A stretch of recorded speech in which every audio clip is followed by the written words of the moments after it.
سلام دوستان قند، با یک خبرشوی دیگر از فانوس بعد 100 سال خوش آمدید. وزارت کارهای داخلی تاجیکستان از بازداشت یک دندانپزشک خبر داد که گفته می شود برای زیاد کردن میزاجانش از مرد مدد خواسته است که به ساحری و جادوبراری مشغول بوده است. با اطلاع منبع، این طبیب به قول برای کشاده شدن راهش به آن مشکل کشا 1500 سامانی داده است. دکتری دندان آمد که پیشم ای 5 نفرم کمتر آدم اومد است. یک شویش کن که زیادتر شوه آدم. خب ابدا خوندم دادم بعد گفتم همین را بزن انشالله آدم زیاد میشه. وقتی بعضی دندان پزشکان در برابر دستگاه و ابزارهای طبی با ابرکدبر هم کار کردن میخواهند، جای نگرانی و اندیشه است. نشود که این طایفه شکایت ها از زیاد شدن درد دندان را نتیجه همان کفسفا بدانند.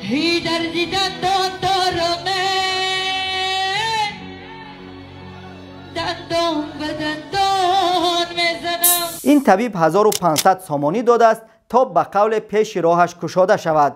اما این عمل نه تنها راهی او، حتی راهی همان مشکل کشایش را هم به بازداشتگاه کشاده کرد. و کاش که این یگانه نمونه مراجعت پزشک به فالبین و مشکل کشا باشد، وگرنه تصور کردنش دشوار است که اگر کدام یک دکتر عضوهای مردانه یا زنانه با چنین طلب پشت در مشکل کشا رفته باشد وضع چی می شود؟ با این حال بازداشت دندان پزشک یگانه حالت افشای به قول مشتریان فالبین و سحرگران نیست. پس از عملیات‌های دوامدار وزارت کارهای داخلی در زمینه آشکار و بازداشت آنها، اخیراً پلیس تاجیکستان اعلام کرد از این به بعد در برابر آنهایی که به فالبینی و جادوگری مشغول می‌شوند، میزاجانشان را هم بازداشت و عکس و نوارهایشان را رسانه‌ای می‌کنند. دونالد ترامپ رئیس جمهور بولجب امریکا گفته است وعده در 24 ساعت به جنگ روسیه در اوکراین خاتمه دادنش یک شوخی بود. CNN حساب کرده است ترامپ این شوخی ها را بیش از 50 مرتبه تکرار کرده است. این شبکه تلویزیونی سخنرانی عمومی دونالد ترامپ را در جریان معرکه انتخاباتی سالهای 2023-2024 تحلیل کرده دست کم 53 وعده ختم جنگ در اوکراین را در یک شبانه روز پیدا کرده است. روزنامه‌نگاران معتقدند که این اظهارات بخشی از تبلیغات او بود، نه شوخی. این را به عنوان یک لایف هک از پرزیدنت امریکا حساب کنید. هر بار که بر وعده‌های جدیتان سری وقت وفا کردن نمی‌توانید، بگویید شوخی بود. ببخشید، شوخی در 24 ساعت خاتمه دادن به جنگ پیش از انتخابات بود. اینک از روزی به کرسی پرزیدنتی تکیه زدن او 100 روز می‌گذرد و در این 100 روز امریکا و جهان آنقدر شاهد شوخی های ترامپ شد که حساب ندارد. حالا دیگر نمیدانی که کدام سخنی او شوخی و کدام هم جدی است.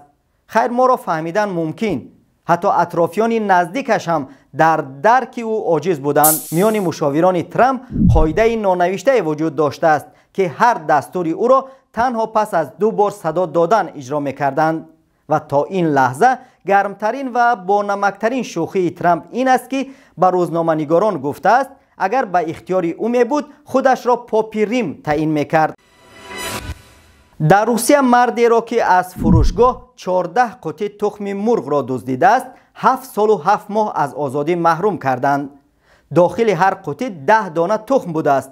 یعنی برای هر تخم دزدیده‌اش تقریبا 3 هفته باید پشت پنجره باشد. چیز جالب در این خبر این است که دزد یک قسم تخم‌ها را خودش خورده است و قسم دیگر را به دوستانش تحفه کرده است. بسیاریا حکم دادگاه را سنگین گفتند و حتی مثال‌های آوردند که بعضی‌ها برای جنایت‌های وزنین‌تر جزای سبکتر گرفتند. شاید دادگاه سنت پترزبورگ حکمش را با نظرداشت مقال معروف تاجیکی عاقبت مرغدوز شتردوز شود برآورده باشد و با این حکم سنگین از اشتردزدی وی در آینده پیشگیری کردن خواسته است. کی می‌داند؟ پرودوسر موسیقی خانکان 33 ساله از ژاپن 10 سال مبلغ یافته‌اش را ذخیره کرده است تا فراری بخرد. میوه صبر شیرین است گفتگی بر این بالاخره موفق هم شده است. با مبلغ $360,000 فراری 458 سپایدر خریده است. اما همگی بعد 1 ساعت ماشین آرزوهایش آتش میگیرد. بالای سوختن نمکاب ماشین خاکستر شده بیمه یا سغورته نشده است و حالا خانکان رو به رحم خدا مانده و نمیداند که چی کند. اصلا 33 سالگی اوج جوانی است و اگر یک زور دیگر بزند و 10 سال دیگر مبلغ ذخیره کند، سال 2035 میتواند صاحب ماشین نو بشود و این بار حتما بر اساس مقال مرگزیده از رسمان اعلام میترسد عمل خواهد کرد. سپاس که تا اینجا همراه ما بودید. نظر و اندیشه و ارادهایتان را بنویسید. فانوس را به دوستان خوبتان توصیه بدهید. فانوس را در تلگرام هم با خود بگیرید. پیوند آن را در توضیحات این نوار گذاشته ایم. آنجا نه تنها خبرهای جالب با شرحهای جالبتر، بلکه ویکترین و نظرپرسی و میمها و باز یک دنیا معلومات مفید داریم. تا بازدید و خداوند نگهبانتان. خیر.